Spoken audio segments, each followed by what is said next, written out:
রক্তদান মহোদ্যান শনিবার বিধাননগরে বিজেপির মণ্ডল 2-এর পক্ষ থেকে স্বেচ্ছায় রক্তদান শিবির আয়োজিত হয়েছিল, যেখানে উপস্থিত ছিলেন বিজেপির মুখপাত্র সায়ন্তন বসু।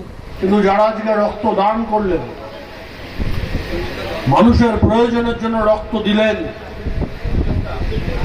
তাদেরকে আমরা স্মরণ করব, তাদেরকে আমরা শ্রদ্ধা জানাবো। এই রক্তদানের ধারাকে বাঁচিয়ে রাখবো।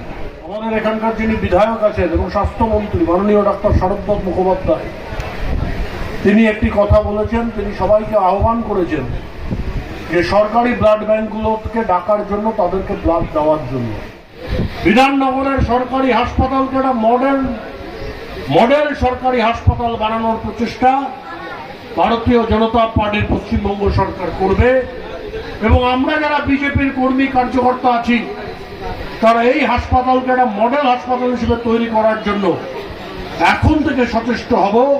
এই প্রতিশ্রুতি আমি আপনাদেরকে দিতে চাই, এই প্রতিশ্রুতি আমি আপনাদেরকে দিলাম।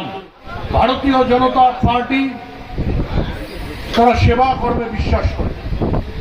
আমরা মনে করি সেবা দান আমাদের বড় অঙ্গীকার।